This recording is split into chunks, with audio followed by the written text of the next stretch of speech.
Hi guys, BrightWater Wolf here. I'm here to bring you 2 tip videos in one. Let's get started. Alright guys, tip number 1 for creating a fursona. You want a type of species.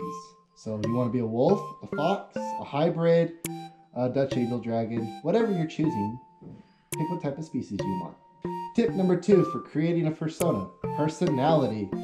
Basically, you want to base your character off how you live as a personality, or off a personality of your choice, like moody, sad, happy, glad, whatever you want to do. So pick your personality. Alright, tip number 3 for creating a fursona. You need to come up with a design. So, does your fox have a musical note on his chest? Does your fursona have a paw print somewhere? Do you have stripes? Do you have different colorings anywhere? So you gotta come up with a design that makes your character unique.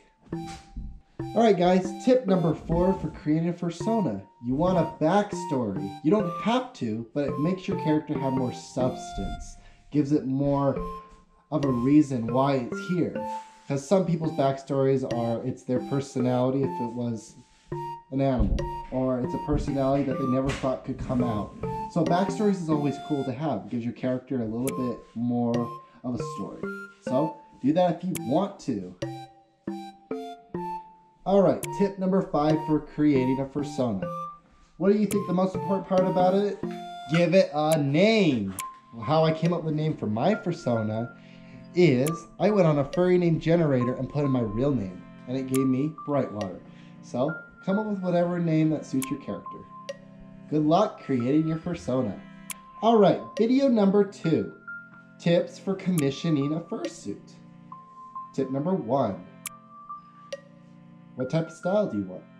Do you want toony? Do you want realistic? Do you want hyper-realistic? Do you want hyper-toony? Or do you want semi-realistic? There's different types of styles of fursuit. So if you're picking to commission a fursuit, make sure you know what style you want. Tip number 2 for commissioning a fursuit. Budget.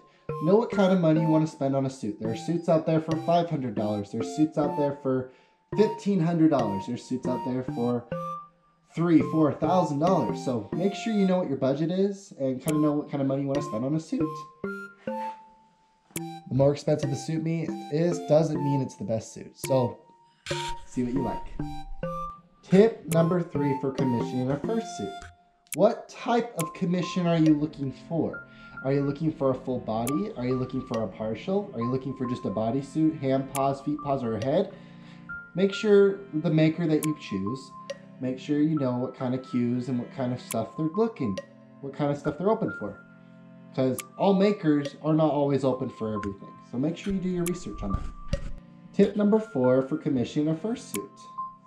Type of maker.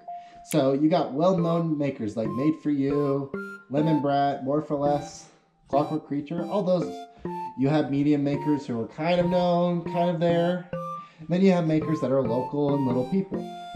Like I would recommend to you guys, please, please, please make sure you know what type of fursuit you want. Because if you buy one that's crappy, you just spent money on something that's really not worth it. So make sure this ties in with budget. Make sure you know what kind of money you want to spend on a suit. And save your money for a suit. Don't go into debt. 5th and final tip for commissioning a fursuit. Do your research. Always do your research. Because there's makers out there that are sneaky and will take money from you and not do anything. I've had 3 incidents with that. So please do your research before you commission a suit. Always do your research. So good luck in getting a fursuit. And just so you know, you don't have to have a fursuit to be a furry or go to furry conventions. Fursuits are just a part of the fandom, but you don't have to have one. Hopefully you all have a nice day. I love all of you guys. Have a good rest of your day. Arroo!